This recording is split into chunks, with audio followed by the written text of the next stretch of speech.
Welcome to NothingisOB South Texas Golf Podcast, episode number 49.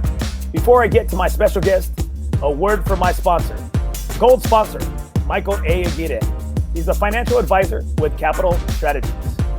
Now, during this COVID time, I really feel like Mike and I have kind of the same point of view. He really felt like I have a passion for golf, and I really think Mike, when speaking with him, has a passion for helping others. So please check him out. Hit up his website, michael-aguirre.com, or you can give him a call on his cell phone at 210-413-252. Especially during this day and age, you need somebody on your side. You need somebody to help direct you. Mike is that guy. He loves to help people, and he will not do you wrong. So please hit up Michael A. Aguirre, and I truly appreciate his sponsorship for the show. Now, on to my guest of this evening. Now, everybody knows DaveRoberts in this golf industry, especially here in the San Antonio and South Texas area. But I think what you see is you see a lot of him on the Texas Golf Insider. You see him on his big, loud persona that he has in the military and in the golf world. We're going to get a little bit deeper with how he's gotten to where he's been, what makes him tick, his pride and joy, his son, Ty Roberts, who I've had on the show before, Dave. But I really feel like Dave and I have really crossed paths for a reason. And I'm really excited, and I'm super blessed to have him on the show. Hey, thanks for joining the show, Dave. Hey, I appreciate you. You know, I'm already starting to play second fiddle to Ty, so I'm getting used to it. So, well, I'm gonna tell you, man, you've done a great job. When speaking with him and interviewing him, I said, this kid should run my show. I was like, man, he's almost a polished, a finished product here. He sounds great. Well, thank you. That's what he wants to communicate. He wants to be broadcast. He wants to be a broadcaster. Actually, he's been on our show several times, Mike and I, and the kid's amazing. I'm truly blessed, and he only has good things in his future. So. Oh yeah, man. We'll get to him later. He's had his time on this show, and it's Daddy's time. It's Papa's time on the show. This is gonna be fun. All right, Dave. Well, why don't you kind of start us off and tell us just a little bit about yourself and just the kind of your background, because everybody knows a lot about you in the game of golf. But just why don't you tell us a little bit about your family life besides Todd? Well, born in Corpus Christi, Texas. You and I, our houses weren't very far away, many moons different, but not very far away. Went to Carroll High School, very proud to be, a Carroll Tiger. We're about to have our 40th anniversary. That's how old I am. So, but my dad, after he's a veteran, Vietnam vet and stuff, he worked for Whataburger. So I'm a Whataburger baby, and he helped design those new Whataburger buildings. He was my introduction to golf, just like with you. And, I grew up and I followed the family into the military. That's where I honed my game. And matter of fact, it actually, learning the game of golf sent me in a direction that probably saved my life. And we can discuss that. I'm an open book. After knowing that with the things with the INF treaty and all the other stuff that's happening in the military, that we weren't going to get promoted. And I was playing golf 3-4 days a week with the brass anyway. It was time to become a golf professional, and, the journey began. Now, in the military, I was reading that you served in Korea, and I guess this was just kind of like a rite of passage within your family to join the military? Oh, yeah. My brother, my dad, my grandfather, everybody was in the military. I wanted to be like my big brother. He's the bad guy of the family. I mean, tough, rough. And my dad, 5'6", he is rough and tough. So, I wanted to carry on that family tradition. And I was back then rough and tough, but now I'm a gummy bear, and I'm enjoying life as it is. But the military, it was a family tradition. Now, how did you get into this game of golf from the military? From being hardcore military and being in for a good while, How did you get into this crazy game and that we all love? That is a great question. I love that question because it happened in the early 80s in Fort Stewart, Georgia. I was part of a rapid deployment force, and hats off to all the veterans, and I'm a disabled veteran myself. We do a lot of things that people don't know about to keep our country free, and I was on a path of destruction, being in the military, being away from the family, and doing a lot of drinking, getting really wild, fights, trying to be the big bad guy. And a friend of mine who stayed in the billets with me reintroduced me to golf because we would talk about it. And, I've always loved the Masters and this, that, and the other. And so he let me borrow a set of clubs and I kind of got hooked. And that was the reintroduction. And then he got stationed back in Korea where I'd kind of slipped a little bit. And, there's nothing good in Korea if you're a married guy. There's just nothing good. I'm going to say it. That's about as nice as I can say. We won't talk about the trash can juice punch and all that other good stuff and videos and stuff. So I really didn't want no part of that. And so I played golf. And instead of carrying the $3 in my socks to take a cab home when I was blown away drunk down in the Ville, then I started carrying that $3 to $4 because after I'd walk 18 holes and play till dark, then I would get a cab ride back to my base and found out I was pretty good at this game because I was watching Lee Trevino. And I would watch while everybody was watching those other videos. I'm wearing out my VH Lee Trevino, Jack Nicklaus Golf My Way, Fuzzy Zeller, Fast Play Makes Fast Friends. I'm watching all these and I got the bug. And so I played 7 days a week. After the 1630 formation, I went down and played and played and played.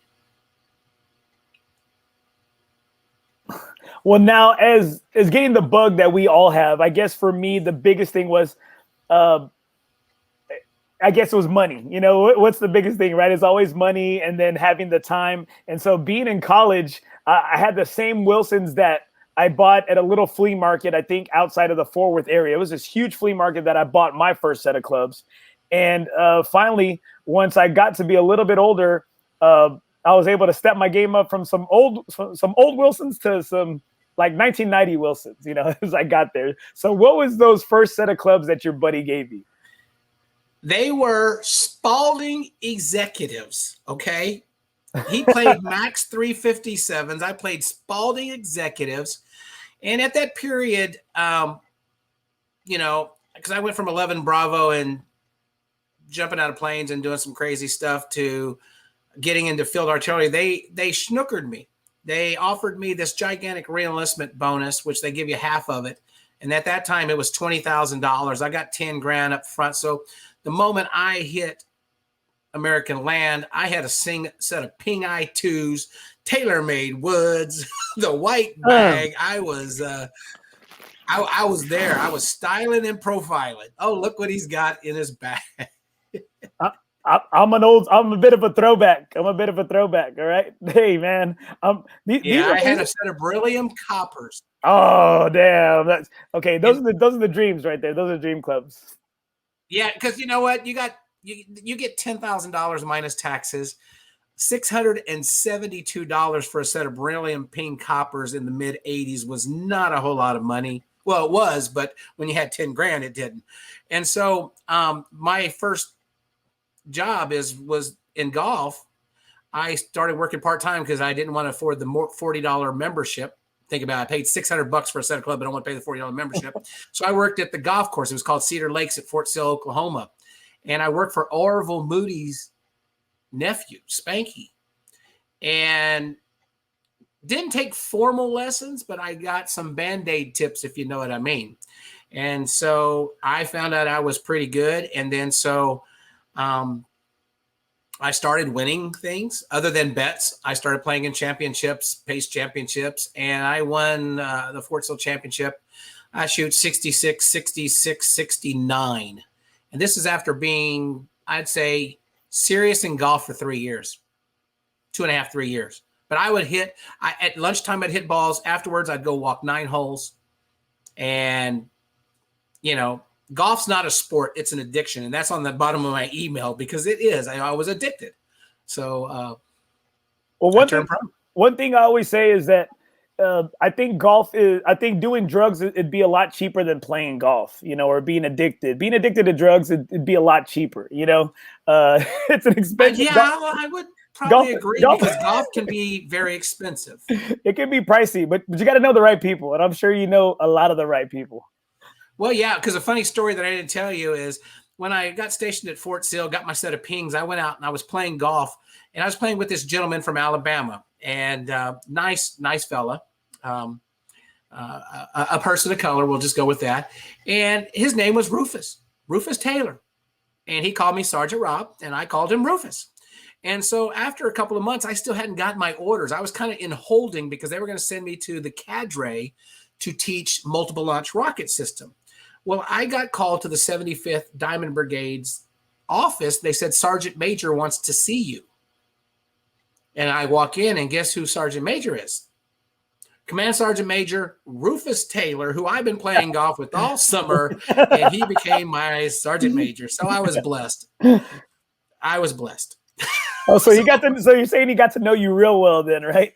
He got to know me before he put me in command. And then when all the special events, I was playing, we would teach, and then we'd field the units, but we had the downtime. We were playing golf, and General Crosby and the rest of them, we would all go play golf. And it got to the point where, like I said, the INF treaty got signed, and we couldn't, we weren't going to get promoted because all those people flooded our jobs from Persing and Lance Missiles, all the nuclear people. And so one day I was offered to be out of BDUs and into khakis and help run the golf course, one of the golf courses at Fort Sill, Oklahoma. Well, I got some comments right here. I'm going to put them up here, right? Got some great green fee rates at the bases. It's my buddy. And I'm glad you said that because the full circle comes later in the show. and then my buddy Jeremiah, he's like, he is my partner. He is my two-man best ball partner. Warbirds are the best, and then Red Hats, death from above. You say that, and if you look on that one piece I gave you, when I used to give Tim Duncan golf lessons like twice a year before his charity classic, here we go. Callaway Warbird. There it is, right there. That's a Callaway Warbird in his hand, and I bet him $100 I could hit it farther off my knees than he could hit it.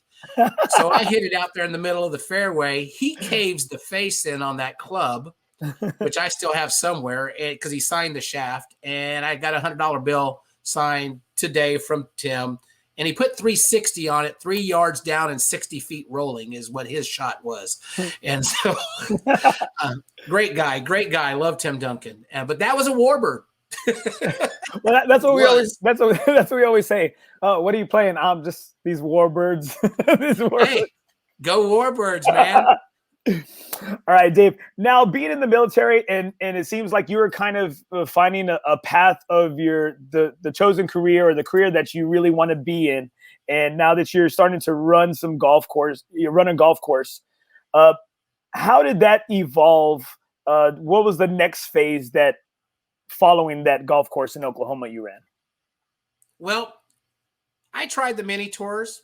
Unlike Christy Cano, who was on your show last week or the week before, last week. I never made it to the big tour. I got close. And, I played in a lot of barbecue tours. I could play mini tours. I played a little bit in the second tour. I was one of those Monday qualifiers several times. But, I had a family to feed. And at that level, you've got to make that decision. And is it family or is it keep chasing the pipe dream? And, I was blessed in Korea by God. Okay. And I'm going to say it. I mean, I don't care what Facebook thinks about me, but he blessed me by giving me a second chance and turning my life around and not becoming an alcoholic and ruining my life. And he blessed me with this game of golf. And I have met so many people. And so I had to make a decision. And it was a tough decision. It was actually out on a golf course at Lawton Country Club. I was playing and, playing with the local heroes and stuff like this. And, I could kill them. But that, that's just another story at another time. But I said, I got a family to feed. And so I decided to become a club professional and go through the training and the schooling and stuff like that to run clubs. And I had a great mentor, Ernie Altick, who just retired out of Fort Sill, who's still been there after all these years. Wow. He retired out, but I tried to play a little on the side. And life got in the way, and I lost my mom. And that really killed me because I'm a daddy's boy, but I'm a mama's boy. And that really hurt. And my mom had never seen me play golf professionally. Emphysema, diabetes, and then cancer. And so I actually almost quit the game of golf. I left the golf course. I came back close to home. I landed here in San Antonio. I took a broadcasting job, taught golf, and I worked at Walmart because that was just what I felt I needed to do and feed my family. And golf was not fun anymore. And what a lot of people don't realize, golf at the level what you saw this weekend with Hideki and you see with my son and all the great players in South Texas and Christy Cano and Brian Gathright and when Kurt Cox was alive, we sacrificed a lot.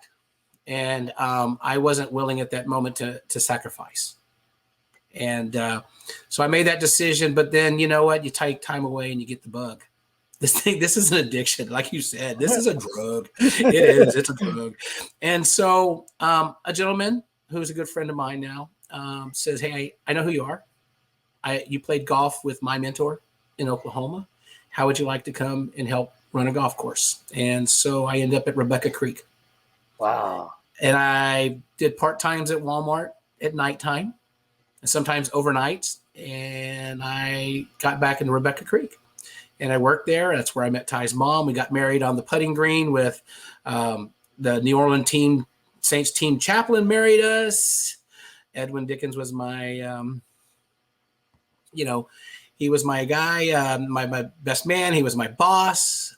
When he left Rebecca Creek, I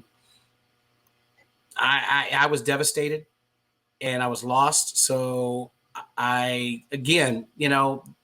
it's kind of like missing a 3-foot putt. You got to get disappointed. So I actually did something. I am one of those guys you don't know, but I was kind of famous. I left and went to California and I worked for the Golf Channel's marketing team. I was that guy who put all those training aids. Like, I worked with Natalie Gulbis and I worked with Peter Jacobson and Butch Harmon, and we would get these things and we would make commercials and put them in and tell everybody at Edwin Watch, you have to buy this. You need this.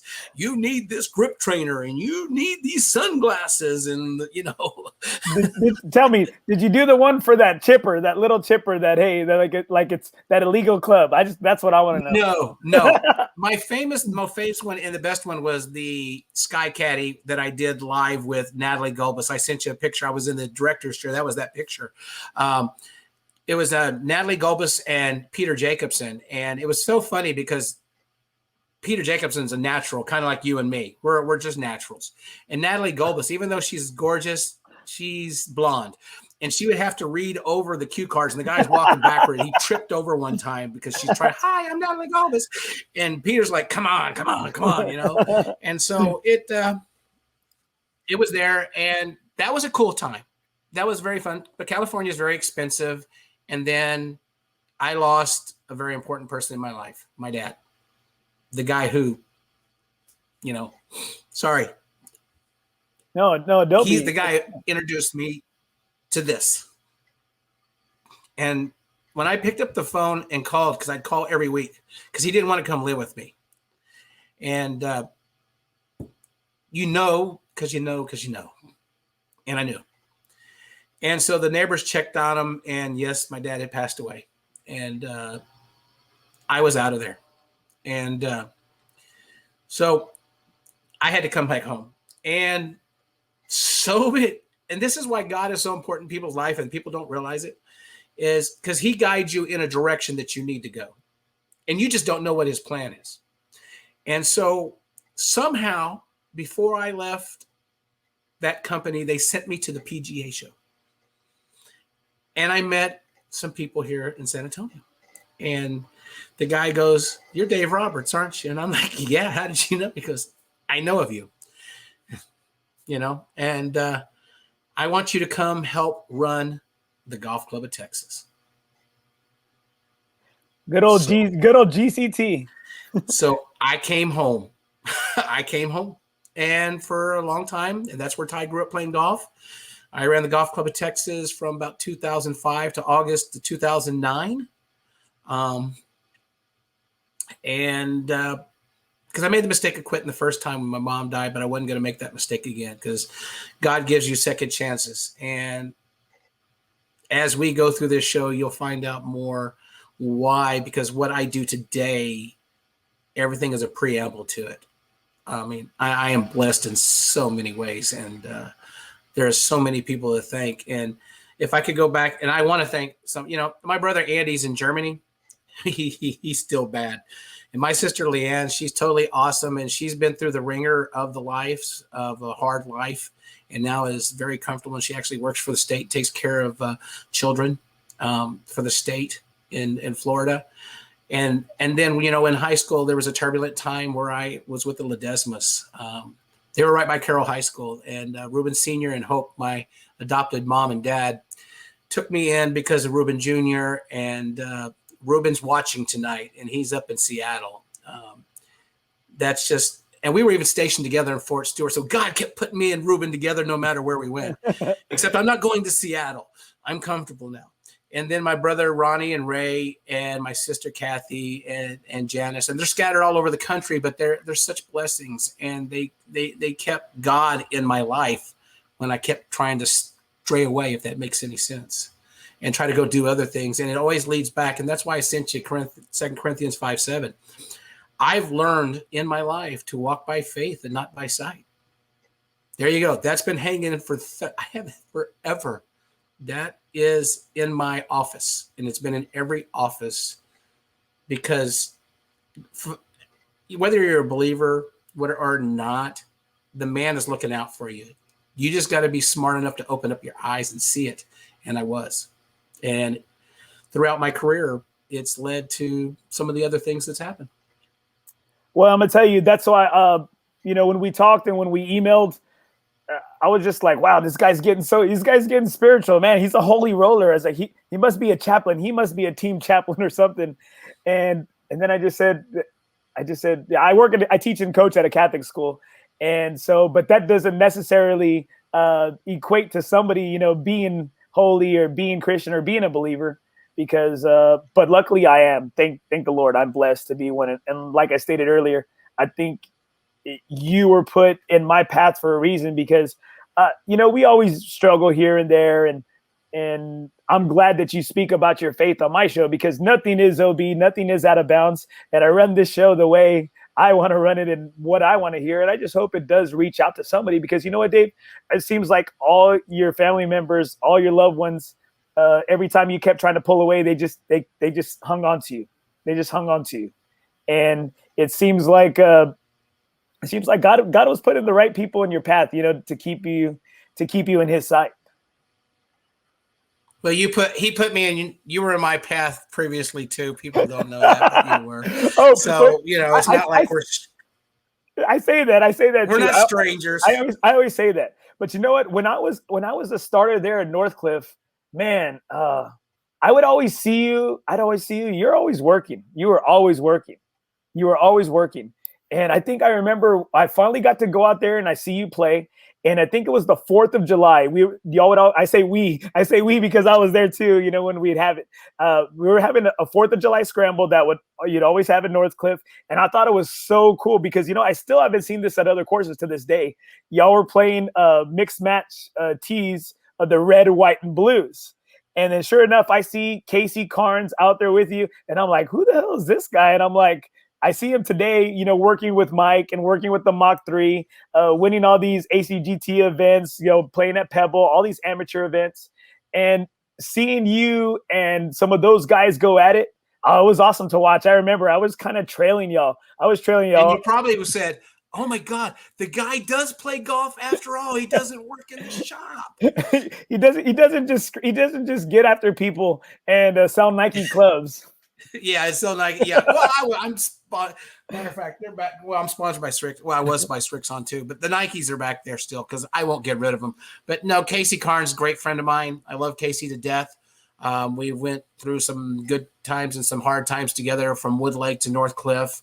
The guy is very successful. The guy is a totally awesome, not only a golfer, but he's a totally awesome parent, a great husband.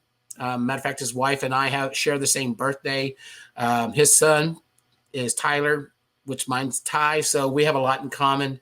And, you know, just to see Casey be so successful is so exciting. You know, I'm one of his guys. He knows because I clap all the time for him and stuff. But I'm his Facebook stalker. And he's still an awesome talent, awesome guy. And it's fun to watch him hit the ball, you know, because I thought a long time ago I was far and big and long until I played in an event with John Daly and he outdrove me. So when Casey started out driving me, I'm like, dude, you know, it's okay. You know, I'm used to seeing that. I'm going to catch you once out of every 15. But no, you go back to that. And what you say is that I've always been a giver. In the beginning, when I was rough around the edges, I was a taker. I take advantage of the situations and stuff like that. And when I went to Korea, I was by myself.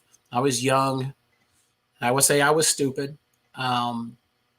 When God gave me a second chance and actually saved my life, because I was in a dreadful situation, and turned me back into golf, and I became a giver. I remember what my mom had told me. Son, you're here on earth to put smiles on your face and give love in your heart. And that's what I try to do each and every day to everybody that I touch. And like when you worked with me, I would sacrifice so you could succeed. And he's always been there during the Malox moments. Every time something has happened, God's opened up another door and it hadn't skipped a beat. And so I'm very blessed, very blessed. Well, I remember that last day at Northcliffe, and I want to get into your time. Hey, I want to coming up with the 2-year anniversary. I want to keep these the waterfalls flowing. All right, I want to keep the rivers flowing. I remember that last day, and I really, Northcliffe holds a special place in my heart as a golfer. And one of the reasons why I started this podcast as well is because that's really where I fell deep into the game. My first daughter, I was there in 2008, and I think it was August 2008, because my first daughter had just been born. And again, you know, hey, when it's your first child or, you know, your only child, and finances are tight, and the game of golf, it was expensive. My wife said, hey, if you're going to do this, if I know it's your love, I know it's your passion, if you're going to play a game of golf, you're going to have to support it. And so I said, okay, shoot. I said, what does that mean? And so I'm looking at all the ads, looking online for starters anywhere. And the only person that called me back was Jack Mitchell, right? And he was the only guy to call me back from all of the places and I went there. And I'm telling you, I really fell head over heels in love with the game of golf. And that last day that we were there, I remember we're in the pro shop. You're there behind the desk. I show up and I said, hey, Dave. And I said, screw those guys. They don't know what the hell they are, you know, because you had so many detractors, so many haters.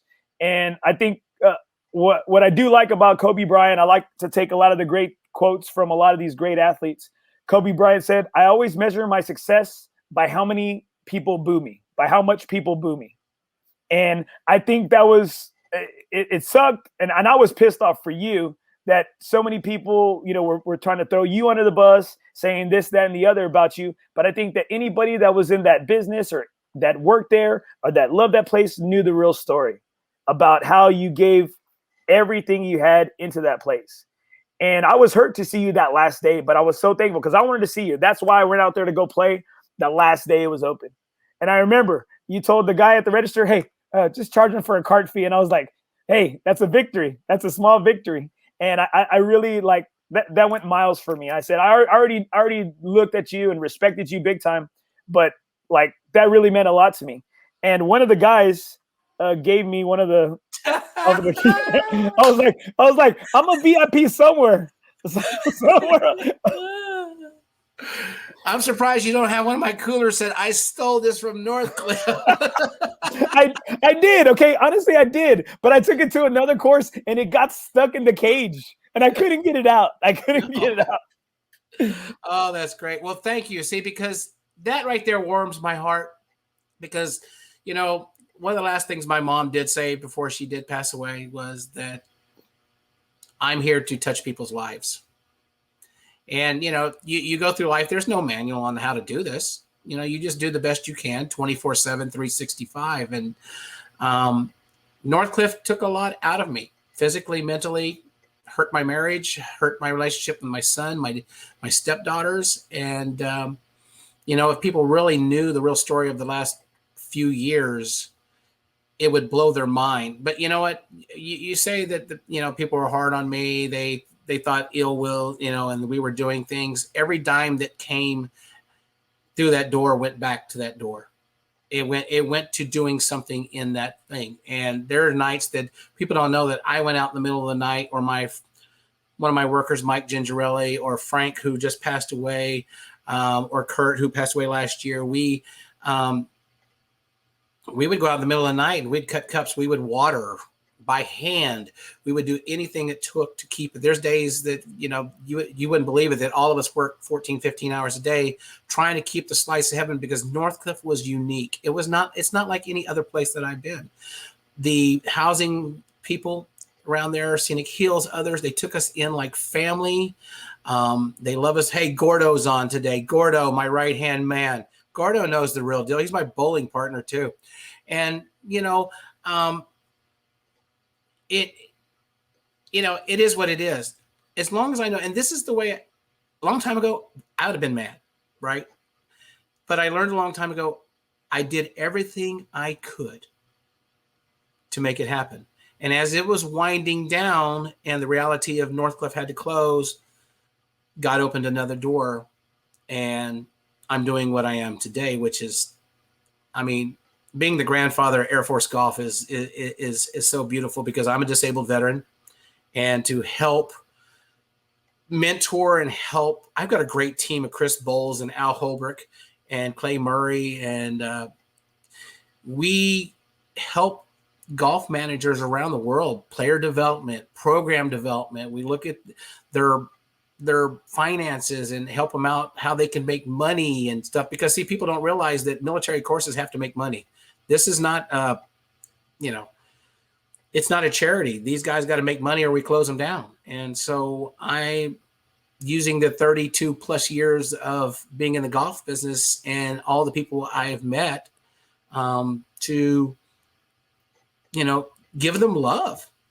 And that's what I want to do. I want to give people love. We had a conversation with my big boss today about this. You know, he says, Dave, do you want to move and get back into the field? Why?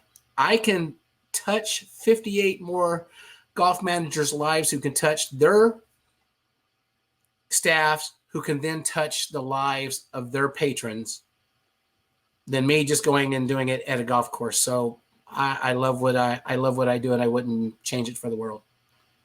Well, I got Gordo right here. I've got one of those keychains too. One of the cart guys tried to take it, and I was like, sorry, bro. This one's mine.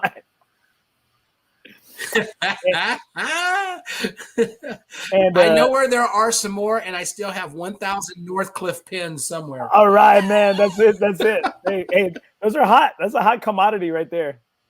And then I got one of my other buddies. Sometimes they don't come up. Hey, that's where Jimmy Walker grew up playing. So really? Yes. No way. Yeah, really? His dad lived on hole number 4 for the longest time. He just moved, but Jimmy grew up his middle school and high school years playing Northcliffe Golf Club. Man, I hope as he gets healthier and healthier, him and his wife, that he's able to get that the time that he's lost back, because he's one of the good guys. He's one of the good guys in the game. He's always been really cordial with me as I've been covering Valero here and there. And he's one of the guys like I really root for. I hope he gets his game back on track. I really do. He's a great guy. He is a great guy, and he would show up once in a while, let me know he's coming. He'd call me, Dave, I'm on the way, and I would make room and make sure that nobody bothered him because he's out there to be he wants to relax just like everybody else, and people got to realize that. And that was one of the big things over at the Golf Club of Texas because I'd have the Spurs play and all these guys because they didn't. You go to the Dominion, you go to La Cantera, everybody's there. They'd come out, Michael Finley, Nazi, Steve Kerr. I had Doc Rivers. We'd go play golf and stuff like this. And we'd take them on one side and everybody else is going the other side. So when they got, and then they kind of look. And I told them, guys, you got to stop driving all these Escalades because you know what? People at the Golf Club of Texas don't drive Escalades. That's Brig Ranch. And, so we started having them park in the maintenance area. That's there, that maintenance in the maintenance bar area. We park in there and then nobody's going to bother you and they won't even know you're here. So, yeah. All right, so right here I got Gordo again. I went and played 14 not too long ago. That damn tree is still in my way. Yes, and we still have guys who go out there who mow it. Some of the gang, and they go play. My backyard is a reminder. I still live out on hole 15, and of what we had and the demise. And it's my faith that keeps me rocking, especially since I'm doing a lot of my work now.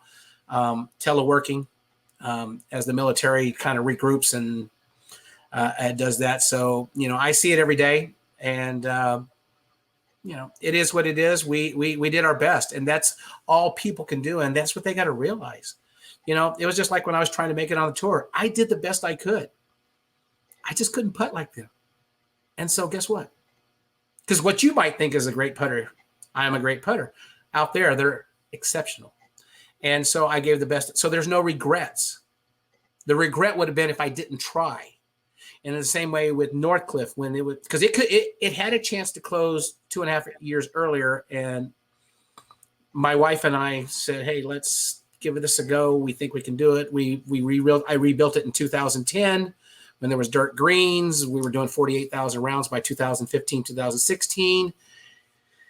And, the odds were against us. And, like I said, the big man upstairs had a different plan for me. I just didn't know it. I just didn't know it at that point. So now you say you don't have any regrets. Well, what are some of the biggest trials and tribulations that you've had to overcome as you're here as a player development, a course development through working with these military courses? Well, it's what people don't realize is the military goes by a different set of rules, and we have to navigate through them. People are been out of shape because we go to HEPCON Charlie. We can't let civilians on base, but now we can. We got to do it with the pass. You got to understand that the military bases are secure, and there's a lot of secure things on there where there isn't over at the San Antonio Country Club or La Cantera or the TPC, And so some of the things that have been challenging is the mindset of, because you get set, and no matter where you're at, but even out of the military, you keep doing that. You have to keep rebranding yourself. You have to be fresh and new all the time. Look at Coca-Cola, look at Domino's Pizza, look at all these major companies keep rebranding themselves. Okay, that is to not only continue the market that they get, but get a different market share. One of our biggest things in the military, especially with airmen, is the millennials and Gen Z. Everybody's hooked on video games. I didn't have that when I was growing up playing golf. My mom, was like, come in before dark or, you go pick the switch. Now, these airmen, soldiers from the Army and others, they want to play video games. So my goal is to get them out of the barracks and get them on the course again. Well, I think you're doing a good job of doing that. I have a big question. I have a question in regards to the military courses. Someone once told me that you see the condition of the courses depending on the commander, whoever's in charge of that base. Like if they're a golfer, their course is going to be in great shape. Is that true? I Or can't if they're tell you, not. or I would have to kill you. Oh, all right. That's what I want to know, because I'm over here dropping that line with some of my buddies, you know, and we're out there at Lackland, we're out there at Gateway Hills, and you know, and so I had the hat right here behind me. It's right here, or it's the other side. I don't know. There you go. It's Fairways for Warriors. It's a group that I do a lot of stuff with. Steven Escobedo, Beto, he runs it. Great guy. I met one of my good buddies. I say one of my best buddies. His name is Albert Hutchinson's. Everyone calls him Hutch. Hutch. And I'm gonna tell you, I think just like you stated about being in the military, it's different. Because I kind of was just like, I was a guest. He invited me out to one of the clinics. I was checking everything out, and they do a little scramble. They do like a 9-hole scramble, and we were Fort Sam. I think it was after there was some really bad wind storms or something, and so Fort Sam was kind of cleaning up debris and stuff. So we're at Gateway Hills, and I'm playing the first hole, and I think I'm at 110 out, and I end up hitting short. And Hutch tells me, he goes, "Is that all you got, Sally?" And I'm just like, okay, I'm just going to take it, right? I'm just going to take it. And the next 2 holes, him and some other guy, they were really giving me the business, right? And I said, okay, I'm done being respectful. I'm going to give it back to him. And so I started giving it back to him, and that's when you can tell they started to let their guard down, and they're like, hey, this guy can be out here with us. You know, I'm horrible. I was a horrible golfer, just like they were, and but I could give them the business back. And I think one of the things that I had never really played Fort Sam too much as well. And so when we're out there, I guess what plays at 5 o'clock? Is it taps, right? I guess the taps Yes. plays. And being my natural reaction, I stop, take off my hat. I didn't know the routine. I just put my hand over my heart and, just wait until it's done playing. That's what we do. And Hutch was saluting, and he tells me, he says, "Hey, I want to thank you." And I said, "Well, for what?" He said, for being respectful, and for showing respect, as taps is being played. I said, "Oh, dude, man, yeah, you don't have to tell me, you don't have to thank me." I was like, "I'm thanking y'all, because my dad fought in Vietnam as well, and it's amazing. It's amazing when it's a real feeling you get. Like, you get those goosebumps, you get the chills down your spine when you're out there on the military courses and the taps plays." And that was something that I thought you don't get that anywhere else. You don't. No. And I thank you. I appreciate it. It's kind of like the respect that Hideki's caddy gave to Augusta, and that goes a long way with us who are military veterans and stuff like that. The courses, again, they're now open to play. You got to get a pass, but the money they make go back to them. And when people say, well, nobody's playing the golf course. Our golf courses, I mean, we have some historic golf courses. Fort Sam is a Tillinghast course. Okay? Tillinghast, yep. Randolph is a fantastic, phenomenal course. And over there at Lackland, number 9, Heart Attack Hill, they've got a new golf manager who just came from Guam, and he's going to do great things for that golf course.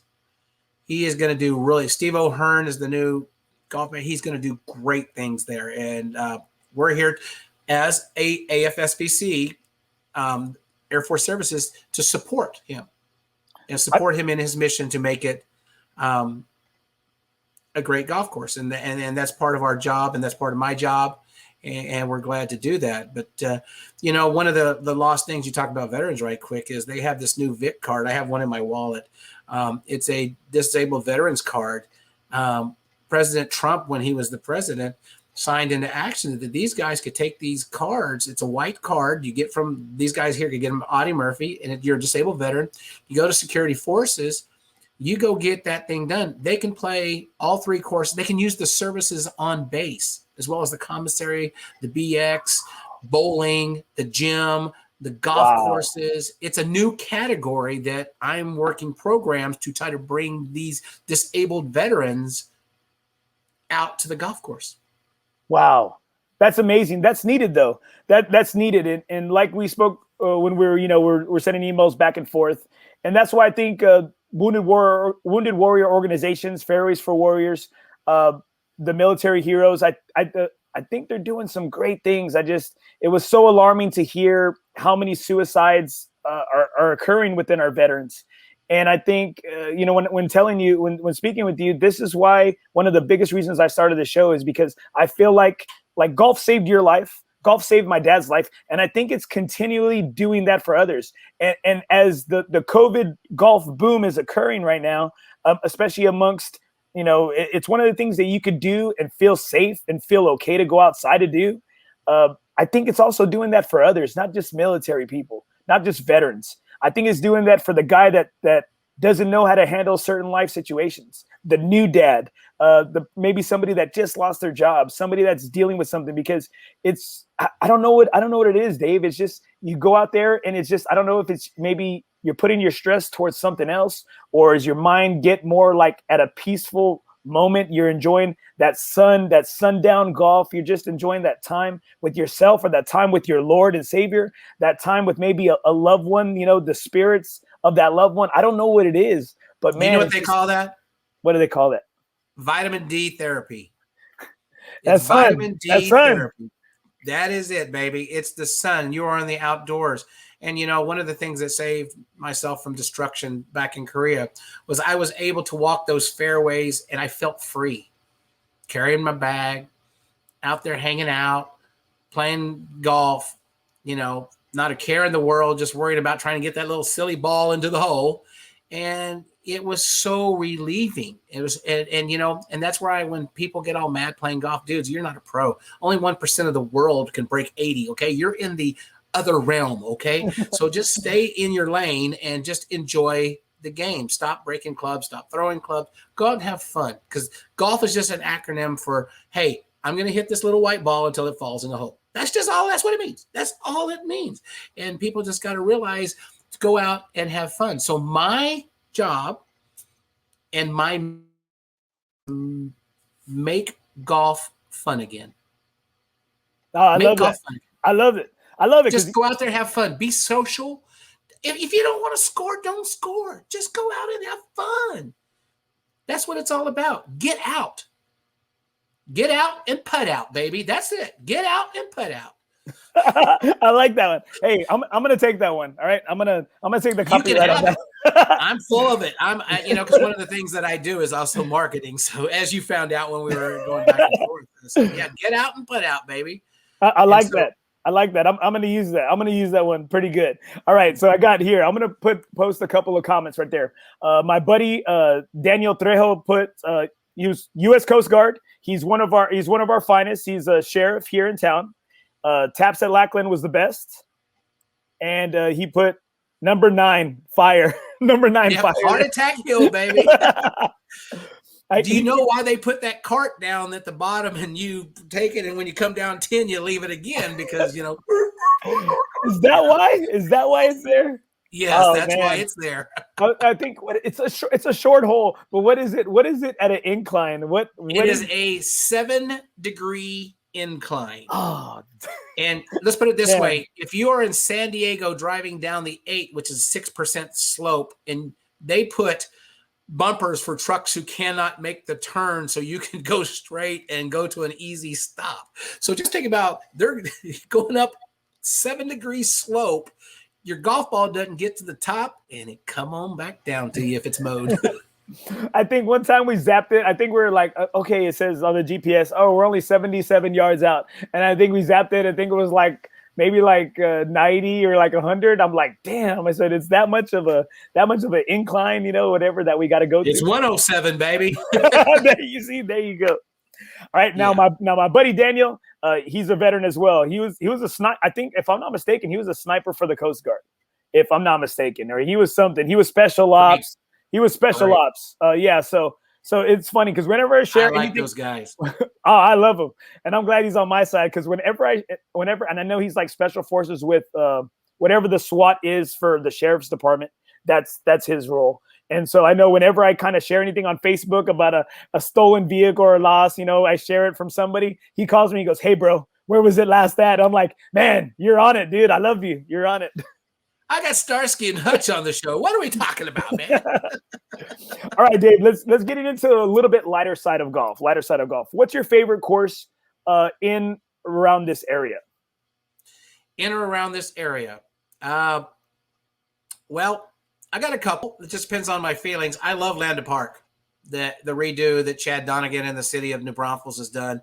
Landa Park is like totally awesome. Of course, you can't stop loving the TPC of San Antonio. I mean, come on, you can't. I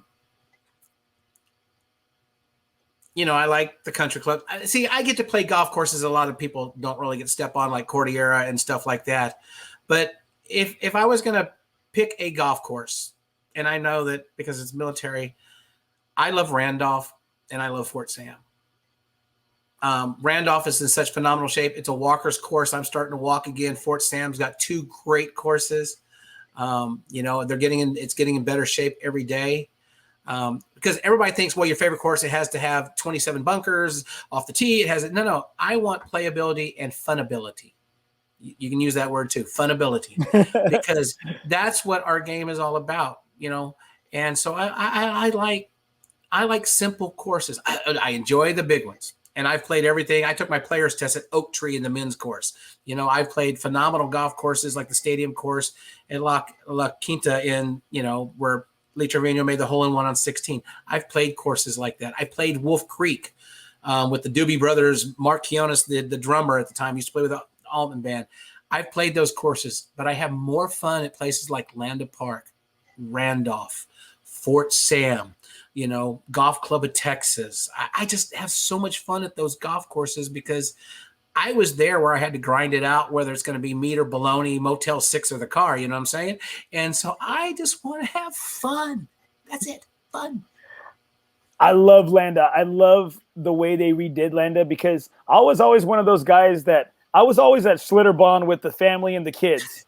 I was always with my family and kids looking at the top at the course like, I think that I was like, that's 16 or you're something. Mr. Wilson on Tool Time. Looking over the fence. I am. I was looking over there, and I was just like, my wife's looking at me like, don't worry, babe. Don't worry. One day you'll be on the other. And I was like, I know. I was like, don't get me wrong. I love being with y'all. I love you. Yes. But I want to be on that side too. And then finally I got to play in a cash game out there this past summer. And finally I was on, I don't know, it's that back hole. I think it was that par 3. It's got the 2 bunkers right there. I don't know what hole it is. I can't tell you what hole. I don't know. It's like 14. Yeah. Okay. Yeah. There you go. And so then finally I'm seeing those people there and they're looking at me and I'm like, this is what it feels. It feels, just to let you know, damn good on this side. Brody, their superintendent, just won Superintendent of the Year. That course is amazing, and it's not long. It's not long, but man, it's challenging. It's challenging. You have to hit shots, and it takes the driver out of your hands. Oh man, yeah. I love that. I love that. And my buddy Esteban right here love Landa Park. It's in great shape, and it is. Gosh, I do. It's one of those challenging courses, and it makes you think. And it just, as you get to the point where I think I am in my golf game, I'm at a 10.3 handicap right now, and it's so much fun. It's so much fun. And even if the hole kicked my ass, I'm like, damn, that was interesting. And that was a fun one. All right. Favorite golf movie. Come on. My son's named after Chevy Chase and Caddyshack. Come on. That's who Ty's named after. No way. Ty Webb. No. That's who Ty's named after. He was going to be a golfer no matter what. Well, go ahead. Quick fires. I like these. All right. Most memorable shot. My most memorable shot. Okay. My most memorable shot was in 2000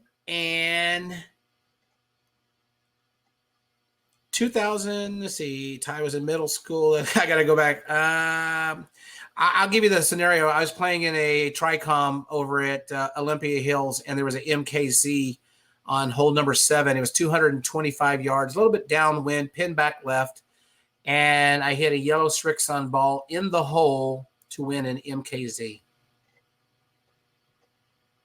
That would be it. So I went and got Ty out of school and yeah. And celebrate a little bit. And then I didn't win the car because the paperwork was wrong and they put amateurs in the field and pros. So I didn't get the car, but it was such a memorable shot. And Dave, No. My second, yeah. And my second memorable shot is the greatest shot that I probably ever hit in my life. I was goofing around on number 3 at Northcliffe, and I put one ball on top of the other. Mike Contreras, who used to work for me and worked over at Rolling Oaks, and Kurt Cox, and everybody's sitting around. I go, have you ever seen this shot? Chi-Chi used to do this all the time. You hit the ball, the second ball flies up in the air, you catch it, and the ball goes in the hole. And we're just laughing, and, oh, Dave, come on, you can't do that.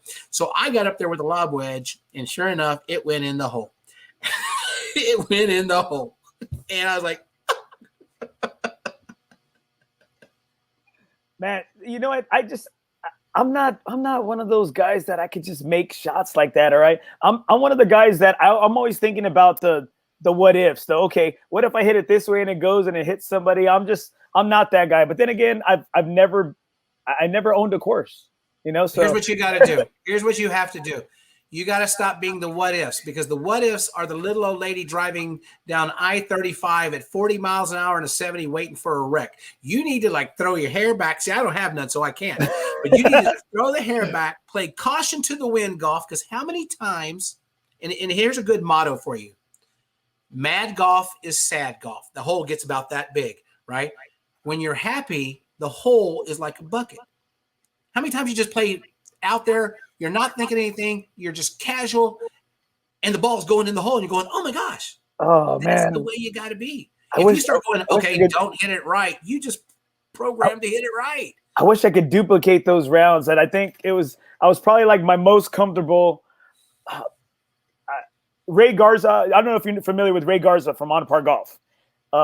He as he was just venturing out to starting On Par Golf at Mission del Lago, he had this little event at Riverside at the Par 3, right? And we were out there, and I asked, his name was, I think, Jesus Montalvo, the general manager at the time at Riverside. I said, hey, buddy, you know, we had just got done. It was 2:00.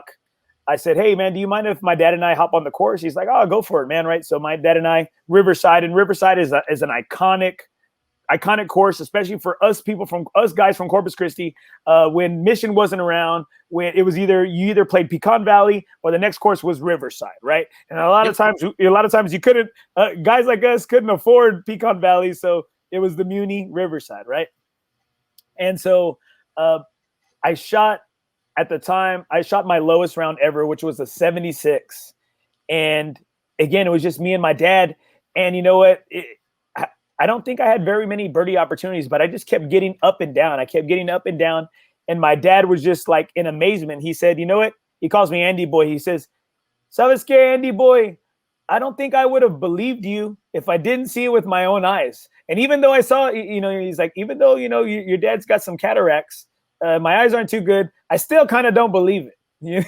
And so, and I'm like, so I tell all my friends, I said, my dad was there. My dad was there for the round. I said, because my dad's not going to give it to me. You know, my dad's going to hold me to the truth and hold me actually to like a higher standard. So I said, if my dad can vouch for me, then, I mean, everyone's got to believe it. That's cool. Yeah. Well, you and your dad and I have history, because my lowest round ever, 62, was at the Corpus Christi Country Club, where you recently took your dad back. Oh man, and again, it's not such a wide course. It's not a long course, but gosh, it's one of those courses that it makes you think. It makes you think. It's in great shape. I just text messaged the new head pro they have over there, and that round was amazing. That was one of my goals of the podcast. And now that I accomplished that goal, I said, shoot, what's next? I was like, I'm gonna have to start making new goals, because boom, I'm just knocking them out. You know, I'm knocking out these goals. All right, another question here. Who are you playing your last round of golf with? Your last round of golf. Who are you playing? Who did I play my last round of golf with? Who are you playing your last round of golf with? Your last round of golf on this earth. My son. I wouldn't have it any other way. It has to be Ty Roberts. I mean, folks, I know y'all have heard of my son, but he is going to do great things in golf. And my son, you know, he was a 5-week preemie. He's grown up to be an exceptional golfer, 125 wins, 56 second places in junior golf, going to Division I. The kid is great. Not only as a golfer, but he's a great kid. And my last 9 holes, because I am in the 4th quarter of my life. I'm just not at the 2-minute warning yet. It will be with my son, and I will cherish every moment of it. And then I will retire my clubs. Well, I'm going to tell you, Dave, and speaking with you, one thing that you told me, but a lot of my buddies and I, we were also referred to it as well. And you can tell there's a different type of golfer out there. And we like to refer to ourselves as blue collar golfers. Blue collar, baby. That's it.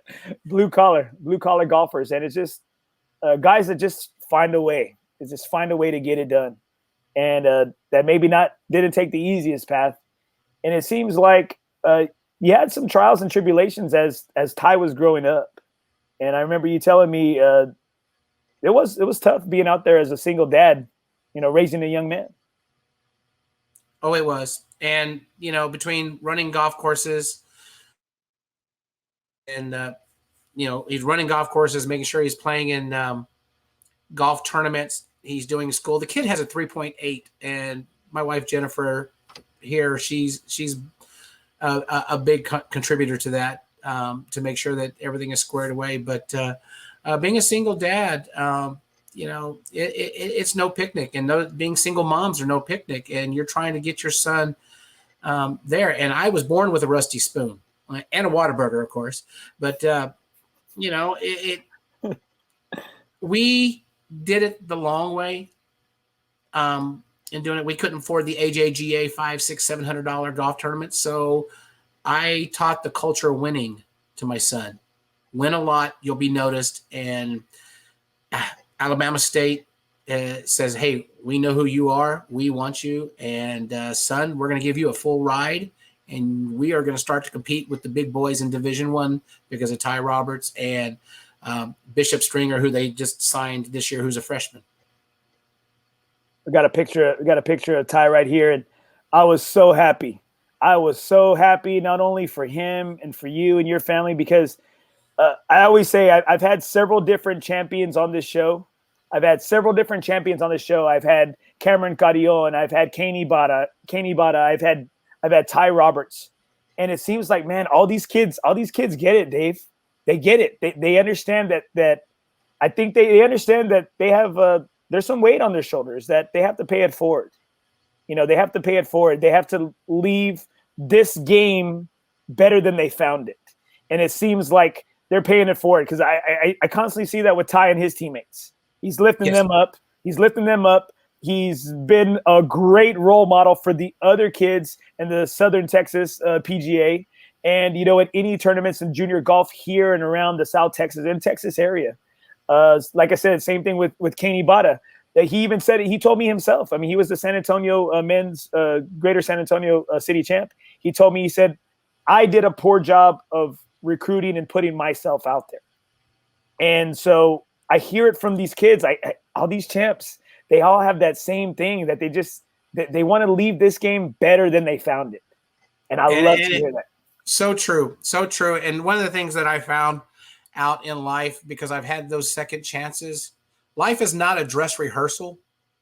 Live it now and live it the way you want it to, because you're not going to get a second chance. Life's not a dress rehearsal. Do it now. And so that's what I've tried to tell Ty. You got dreams. These are the goals it takes to get to the dream. This is the dedication it takes to get to the dream. Do you have the motivation? And he's done that, and so have some of his peers. Quade Woods, Zach Hefferman going to Baylor. All these kids, they get it, and they're going to leave our game in a better state. And I'm not saying I'm looking forward to the day that I play my last 9 holes with my son. I hope I'm like 90 when I do that. But I get to tee it up in the fairway and move it away from trees. But you know what? I couldn't be more prouder than my son. He's my hero. He doesn't know that. He's probably watching this and going, God, my dad says I'm a hero. He is my hero, because against all odds of a blue-collar kid making it big time. And he did what it took. And I always tell him, champions do what others won't. And he does. I totally agree. I don't think it matters what type of champion you are on what level, whether it's the Pee Wee level, the junior level, the collegiate, NBA, professional level. like you stated right there, you have to be willing to do things that others won't, so you can get those things that others will never have. Exactly. And I'm telling you, like, I feel it's like I'm talking to an older Ty Roberts right now. We're like getting those same feels. And he says it. I was trying to pull something out of him, Dave. I was trying to pull something out of him. I said, "All right, Ty. Well, who's been helping you with your swing? Is it Dave? Is it Dave over there? Is it Dave-O?" And he just kept saying. He kept going back to, "My dad is my coach. My dad is my coach." And I always will be. And I'm leaving him in good hands with the guys that are the coaches. They're 2 PGA professionals, Alabama State. But, I want to say something before we ever close the show and stuff because, like my show, I never have time constraints and stuff. We talk until we get just tired. But, Andy, I've known you for a few years, and I really want to say that I am truly honored to not only be a guest on your show, but to what you're doing to the better of golf. And we need more Andy's like you in the world that will spread the gospel of golf, the positives of golf, what it can do for your life personally, professionally. And your forum here, NothingisOB it's totally awesome. And I'm here to support you any way that you want at any time. Well, thank you, Dave. I'm going to tell you, you messaged me, like I'd say a while back. I think maybe, I don't know if it was February, March, and you said, "Hey, anytime you need somebody on the show in a pinch, you let me know." And I'm just like, I said, "What? I'm on the radar. I'm on the radar." And I said it last show. I said, "I'm actually trying to help guys. I'm trying to help guys like you and Mike. I'm trying to help guys like Andy." I said, "You know what? Our shows are different." I said, "But ultimately they have the same goal." I said, I'm trying to help you guys, because I think y'all are doing some great things, but you can't do everything. Just like me, I can't do everything either. And I really wanted to do it for stories, and I don't have any time constraints. I don't, Dave. So that's what I'm saying. I don't. Nothing is OB. When I say that, that's why I was wondering if you're ever going to ask about the gravy thing, because it says Dave Roberts gravy. I'm not there yet, Dave. I'm not there yet. But no, you're a blessing, and you don't realize it. Like, I didn't realize the impact I had on people's lives. And I didn't send you that picture because I would have cried. Till when I left Northcliffe. I spent 10 years at Northcliffe, and I gave my body and soul to it, where I was sometimes physically and mentally ill, that, because I gave it all. And I came home one day from the agency after I got my new job with the Air Force, being a golf professional. And on the sign that you come in on both sides of the entrances, the one over by Chelsea Road and the one on the main road, all it said was, "Thanks, Dave." And I stopped my car. I took a picture. I drove to my house and I cried because, again, I didn't know the impact that I made. And you're making impacts, and, we want to support that. We want to support the positive stuff in life and those who are impacting. And, I told you in the little thing that, I want to now impact all my veteran friends and my brothers, because people don't understand that we wrote a blank check for our lives. I was on a rapid deployment force. My wife didn't know at the time, my first wife didn't know where I was at times, because we're off doing things to bad people and coming back. And what people don't realize is sometimes we come back, but some of us, we've left something there, if you know what I'm saying. And yeah, I got you. I totally understand. I want to help all the veterans. I'm going to be a big veteran advocate. I'm going to get these guys knowing what's going on. And I want to actually, if it's Fairways for Warriors or anything, I want to get involved with my brothers and make sure that their quality of lives, I can pass on what I have to them and give them a better quality of life and have fun playing golf while they're doing it. Well, man, that's awesome, Dave, because you know what? So the guy who just put on there, "Damn it, Andy," every time I watch, I get dust in my eyes. Now you got water to wash it out. There you go. That's my buddy. That's my buddy, Daniel Trejo. He's the one that works for the sheriff's department. And hey, go go to our law enforcement. Amen to them brothers. They do the same thing we did in the military. We put our lives with a blank check, don't know if we're coming home. No, and the thing is, whether I'm a true believer. I'm a true believer in our law enforcement. I'm a true believer in our military because y'all guys put on the line every day. You know, when it was your turn, my dad always says this. He says, "Don't thank me, son. Don't thank me. It was my duty." And I always love how he always says that. He's said that for the past, like, as long as I can remember, that no, it was my pleasure. It was my duty. And I think if anybody, there's so much we could do to help others. And seeing the Fairies for Warriors, they have their little teams where they're constantly checking on each other. They're checking on their brothers. They're checking out. And I'm just like, you know what? Like, man, like these guys got it right. Like these guys got it freaking right. And this is why. This is one of the reasons why. And Dave, you understand, Dave, like you telling me that, it makes me feel like at times we need it. We need the encouragement. You know, you need the encouragement because there's so many times that I've wanted to just stop. I wanted to quit because so many people have told me no. So many people, no, we only do stuff with national podcasts or national affiliated, you know, big network podcasts. No, you know, no. And it was kind of embarrassing. I remember one time we went to Edwin Watts and I had my daughter with me. And we were looking, you know, for some golf clothes for a young 10-year-old girl. And, you know, and I said, hey, but I gave my card to one of the managers there or whatever. I said, hey, buddy, I'd love to have somebody on the show. You know, I'm just really starting it off. It was a couple years ago. And he said, oh, sorry, we only do stuff with national podcasts or whatever. And I'm like, okay, well, thank you, sir. Whatever, you know, I left. And my daughter's like, Dad, you're not embarrassed? And I said, yeah, babe, I kind of am. But you know what? I said, you have to be able to humble yourself. You have to be able to be humble. And you know what I said? It's going to work. It's going to work one day. I just got to keep grinding. You have to keep grinding. And that term in the game of golf, that every golfer, I think, can understand that term. And I've said it so many times on my show is, can you grind? Can you grind on the course? Can you grind in life? You know, can you just be a grinder in the toughest times? Can you be a grinder when that ball is behind a tree or when you have a tough lie that you just want to maybe take an unplayable? Or can you just find a way out? Well, let me give you a little piece of advice here because, you know, this is what I do being the grandfather of golf. There was a 75-year-old man, well, 65-year-old at the time, had a disability check, Social Security check, and he had this great recipe. And he decided that he was going to go to all these chicken places and he wanted to get a profit from their recipe. He went to win 1,000 people who said no to his recipe. Okay. He had a special recipe. He wouldn't give it to them. He would show them how to use it, blah, blah, blah, blah. He had the rights to it. But you know what? Colonel Sanders made a heck of a lot of money with 1001. He sure as hell did, man. 1,000 people said no. You do not know who's going to say yes.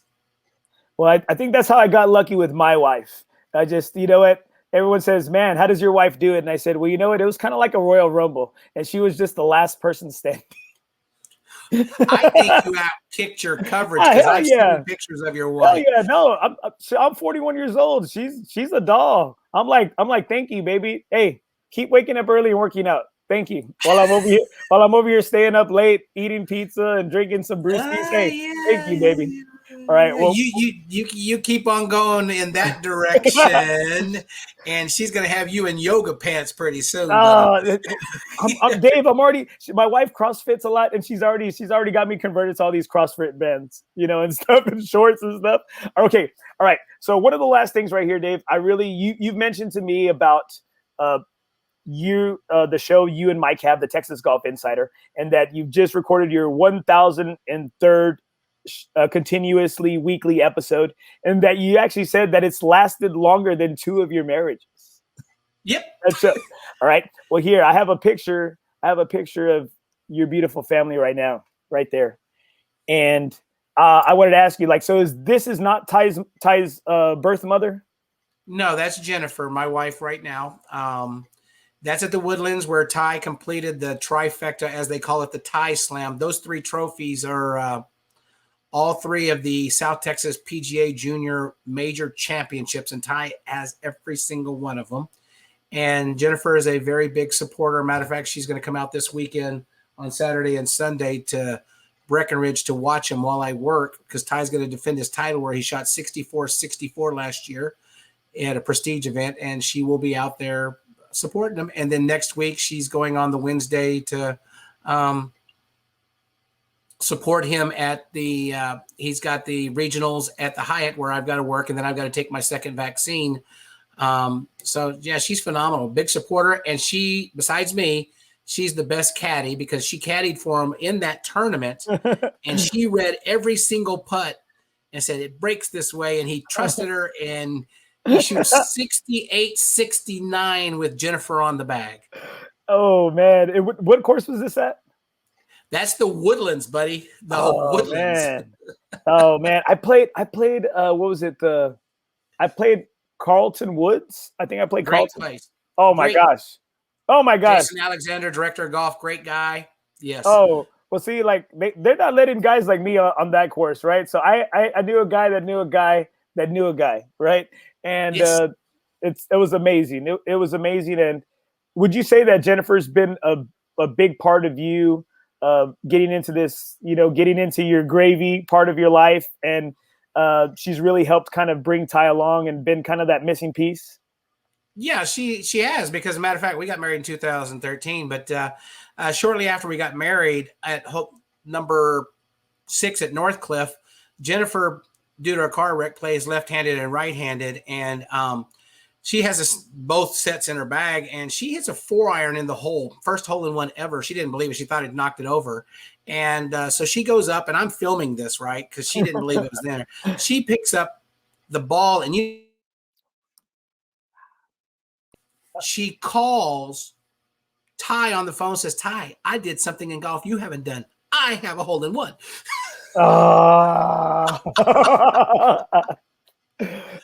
I get so jealous. I get so jealous because I follow all these golf people, right? And I had Ruben Cadaveo. I know you had Ruben on y'all's show too, right? I had Ruben on the show, and such a great guy for the Alamo City Golf Trail. And you know what? He always posts the hole-in-ones, right? And I'm just like, I'm waiting, Dave. I'm waiting for my damn picture to be on there, dude. I'm waiting. Your picture will be on there.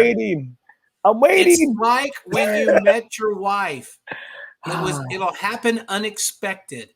Okay? Oh man, it just happens. I thought you were gonna say at Beefy's backyard with the light. Man, it will happen at the least expected time. I mean, I had one at the golf club in Texas a million years ago when hole number 3, which is hole number 12 now, I was on the phone with my pro shop worker. I threw a ball down, grabbed my 7-iron out because we were playing the back tees. I hit a little draw in there, 2 hops into the hole.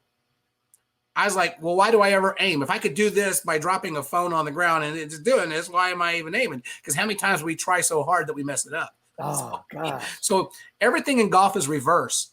You know, I'm writing a book right now. It's called Golf Uncomplicated, the 4 easy keys to golf. The only 4 things you need to know about golf. Because how many times you think of all this other stuff? You know what? And watching you play, because I've seen you play. If an NFL kicker stayed over the ball as long as you do when you're about to hit it, he'd get tackled when they snap the ball, okay? So, you got to just react, okay? It's a free throw. I try to take up all the 10 seconds like a free throw. You know, and people are snoring in your group because they want you to hit. Damn, man. You know what?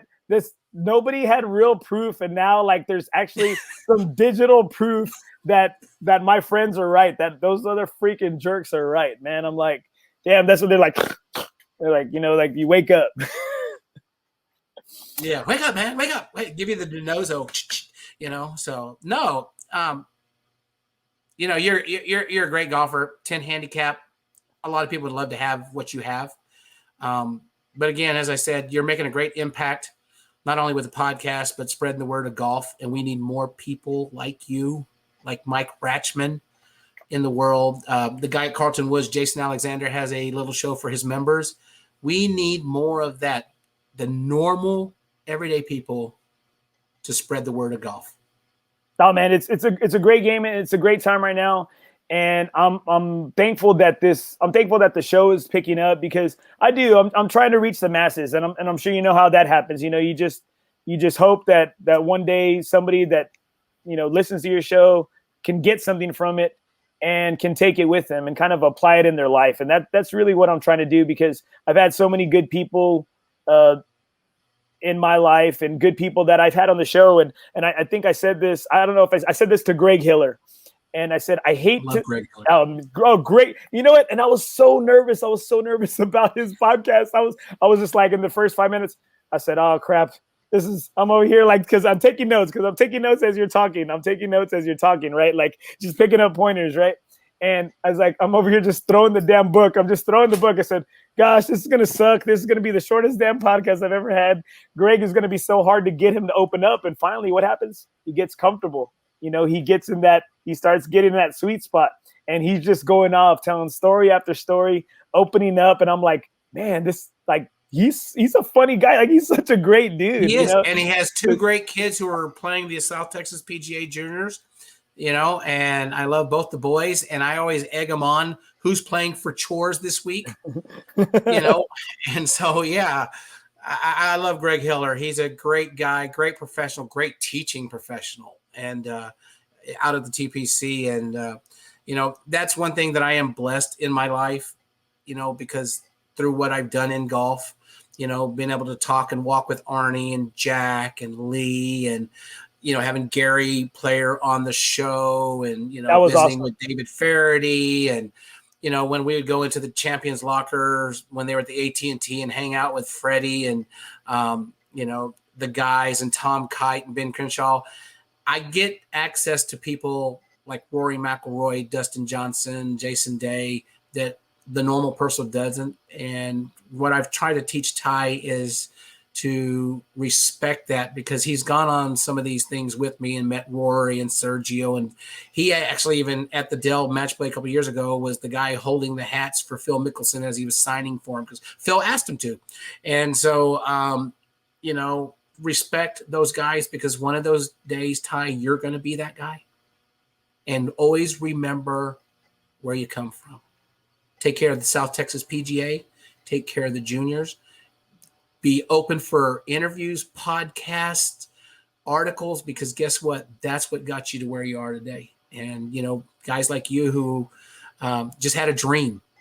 And look at you now. I'm number 49. Thank God I wasn't 50, because I've already hit the 5-0 mark once. I don't want to do it again. Being 49, that's a special number for me. So, well, I really wanted you to be number 50. I did. I said, just because, again, you were really like the first golf pro that I actually knew and I would see on a daily basis. I would see you go to the little range there in Northcliffe. I see you there. You sold me my first Nike putter. I remember telling the guy at the front desk, and I was like, "Hey, y'all said I get a discount right off that putter." And I see it somewhere back here. Oh, it's somewhere back here. I still have it. It's a Nike Method core putter.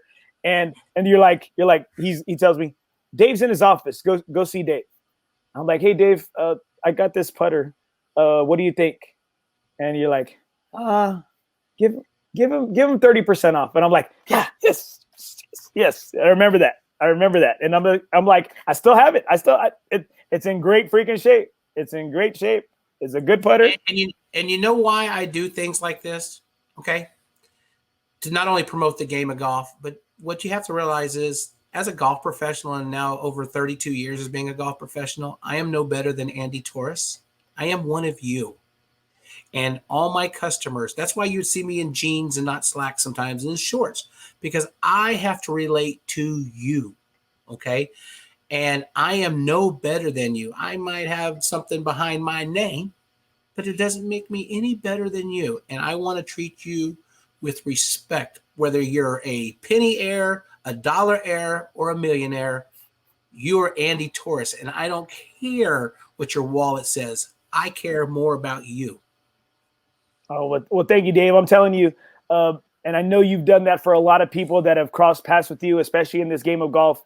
You've really done a lot for them. You've really, like me, you kind of built the love I had for Northcliffe. You built the love I have for Nike clubs. You built the love I have for the game of golf. And I looked at pros totally different after just the way you treated me. And I really thought like a lot of y'all were really like standoffish, but you know what? You really showed me a lot. You really showed me a lot how you come to work every damn day, how it didn't matter. You always came in, at least, the light was on in your office constantly. And you really showed me how a professional and how somebody who pours their heart and soul into something, how they act and how they show the love and the care that they have for something. You got to remember, your off time is my on time. Okay? When you're off, I got to be on, baby. And 24/7, 365. And my dad taught me something. If he didn't teach me anything else in his life, is to give 120% on your worst day. Somebody's always watching, right? Somebody's always watching you. You don't even know who's watching, man. You just don't know. All right. One of the last things. Okay. Out of all these pros and all these celebrities that you've met, who would you say has maybe made the most or the biggest, left a lasting impact on you, or who you just like, you really look forward to catching up with? Fuzzy Zeller. I played in a pro-am with him in the early 80s. When I was in the military, I was blessed. Got to play with him. He gave me a lot of good advice. In 2007, he came to play in the AT&T when it was not the AT&T. It was something else over. It was before they went to the big course. They were playing at Oak Hills. They called me up due to what I used to do for a living, putting commercials on and he had the Air Force One. I'll send you a picture of it. And so he came and hung out with me, and we cut a commercial for Air Force One driver. It was a helium-filled driver, nitrogen-filled driver is what it was. And Roger Twyble was there, and we talked. And I said, I know you don't remember me and stuff like that. And he goes, I remember you from somewhere else. And I said, what was that? And he says, I was on the tee at Oak Hills 2 years ago on hole number 9, and I dropped a ball out of my pocket instead of using a tee. And you said, oh, and an F word. And I hit the ball to about 10 feet. So I know who you are. And so we hit it off. And Fuzzy Zeller, even though he had controversy long time ago, is a great guy. He is a great guy. And, I couldn't ask for, a better kind of a role model. Like I love him to death. And, come on. First rookie to ever win the Masters. That's true. That's true. And then I got to play with him after he's a Masters champ. So I was like, ooh. Oh. But really great guy. His caddy was a great guy. His caddy actually did the Sky Caddy commercial with me as well. And so I love Fuzzy Zeller. And, you already know my other hero on my show is Phil Mickelson, because Phil is like, it's always, I'm going for it. I don't care. And so I like that in golf, because that's the way people should be playing golf, instead of going, okay. I love Phil. I love Lefty's attitude. I do. Well, I have a little confession to make. I called into your show one time. I called into y'all's morning show one time. My wife and I and the kids were on our way to taking my oldest daughter I just had one daughter at the time, to her basketball game. And my wife had stopped for some coffee, and I was listening to y'all's show. And I couldn't remember what year it was, but you asked the question, all right, guys, who do you got, Tiger or Rory? And I called in, and I didn't think I was going to get through. But what happens? I get through, right? And you tell me, all right, who do you got, Tiger or Rory, and why? I froze. I freaking froze, right? And I am a Tiger. I'm a Tiger lover. Like, I mean, Tiger's my guy.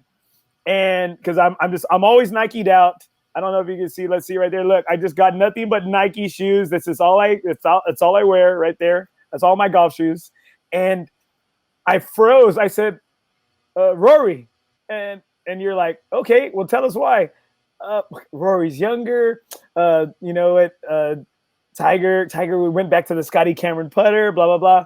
And because you were giving out free rounds of golf. And then you're like, okay, next caller. And I was like, shoot, I didn't even win the free rounds of golf, man. I was so bummed out. And I was like, that's my fault. I was like, I knew it. They could hear it. They could hear it in my voice, the uncertainty. They could hear the uncertainty in my damn voice, and they gave the damn free rounds of golf to the next damn caller. Oh, I was so pissed off. But that's okay because, you know, it is what it is. And look at you today. Very popular, got a great podcast. You know, you learn from that one mistake. See, that's the second chance you get. And you go on. But that's what it's all about is we pick our the guys that we want to win. And everybody knows I'm not the biggest Tiger fan in the world, but there's some other reasons behind, because I've got to meet Tiger Woods when I was in California and I saw some things. But, you know, me and Mike, we called out the thing with his wife. I called it out on a Saturday morning podcast after it happened on the Friday, and I was getting hate mail and death threats. And and then that Tuesday it came out, it was true, you know, and I'm like, okay. So I, you know, kind of played it from there. And so, you know, Tiger has changed the face of the new generation. And a quick story right quick is Ty got to play with Mark O'Meara 2 years ago in the junior pro-am over at the in Houston. And Ty shot 35. Mark O'Meara shot 36 in this 9-hole it was for the Insperity Classic. And so Mark O'Meara takes Ty into the locker room with all the Champions Tour players and says, guys, I want y'all to meet this guy. This name is Ty Roberts, T-Y. He is the next Tiger, T-Y-G-E-R. So Ty got to hang out in the locker room and then go to the putting green with all the Champions guys. And people were like, are you going to join him? I said, that's my son's moment. But he played with Mark O'Meara, and Mark said, this is the next Tiger. And so I was kind of like, oh, proud papa. Yeah. But then again, I was going, all right, slow down, kid. You ain't won the PGA Tour bid yet. Okay, well, just one thing before we get off. Okay, how did this marriage happen? How did this marriage happen between you and Mike Ratchman?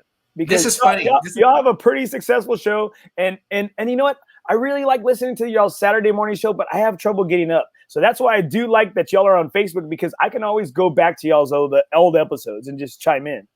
I actually got the first CD of our first thing where we actually practiced and it blew. But the story is that way back when, almost 17 years ago, Mike was supposed to have a golf store. He was approached for a golf show by people at KGNB, Jim Vance, who was on our 1000th show, and says, we need to get a golf show. I've got a guy, David Ogren, Texas Open champ. He wants to be like the South Texas sports report or golf report or something like this, but it's going to be mostly about David Ogren, and then you cover the Texas stuff like this. Well, David got some deal signed, some big deal, and he was going to go back out on tour. They had already done all these promotions about Mike and Dave, but they didn't say Dave's last name. So Ratchman and I have been friends forever and a day. And, he comes to me, and he knew that I used to be an FM disc jockey a long time ago when I was in the military. When I was a kid, KTFM, and I know you know that station, but it's not the station that it is today in Corpus. And so he says, Dave, I want to do a golf show, but I know nothing about it. Can you help me out? And 1,003 shows later, consecutively, which is the longest running golf show in the state of Texas, is still going strong. And the good reason is, and the reason we don't get divorced like marriages do, is because I only see him once a week. And I've only slept over one time at his house when I had some beverages to drink, and I slept on a Southwest green because I didn't want to drive home. I didn't even sleep in the house. So, that's why our marriage has worked so long. And I told him it's like a catch and release. You know what I'm saying? We got to renew it every year to make sure that we still want to do this, and that you people still want to have us on the air. And we're blessed that y'all do. And but Mike and I, it's, as you see on the show, he is the straight guy half the time, and I am the cut up. I am the class clown. I don't even look at the show till about an hour and a half before the show starts, because he wants it to be all improv. We improv, and that's what we do. I have bullet points like you do. Like tonight, I'm up in my wife's office. I have computers. It had 3 bullet points on the guy from the Dancing Rabbit, and the rest of the show is whatever came out of Davy Gravy's mouth. It's just, that's the way it is. Okay, so what's up with the gravy? Why gravy? You showed me that golf ball. Okay. I don't have the picture of you. You showed me a picture with the golf ball or a picture of the golf ball that says gravy. What's up with gravy?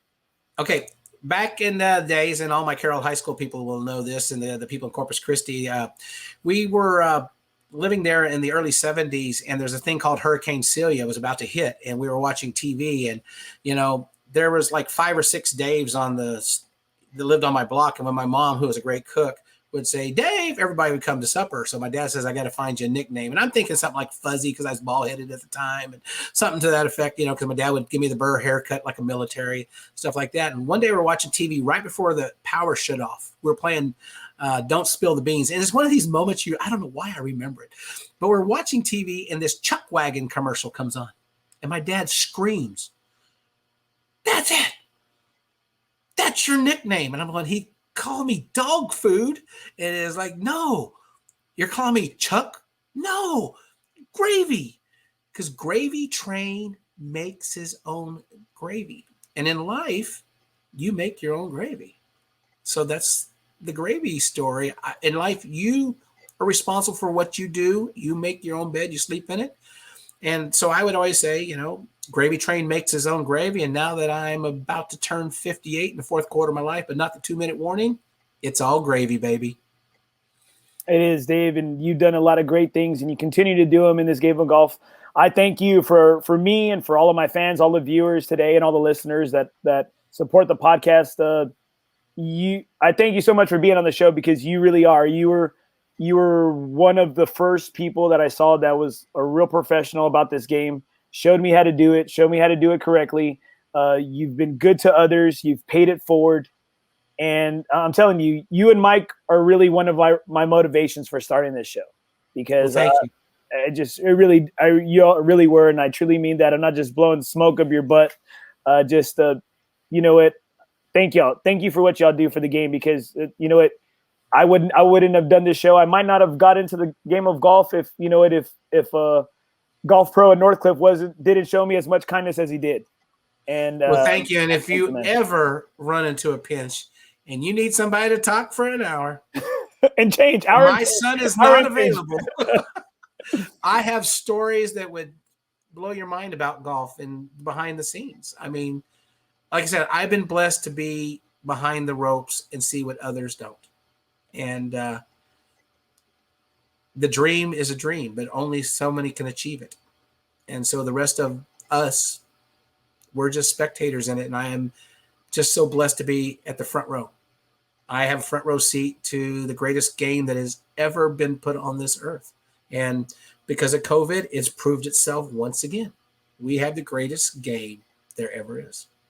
I truly believe that. And thank you what you do for the game of golf here in the city of San Antonio. If you wouldn't mind just waiting on, just so I could close out with you, and because I'm going to close out the show, I'd appreciate it. I'm right here. All right, guys. Hey, make sure you hit up Dave and Mike. Follow at the Texas Golf Insider. They're on Facebook. They're on Instagram.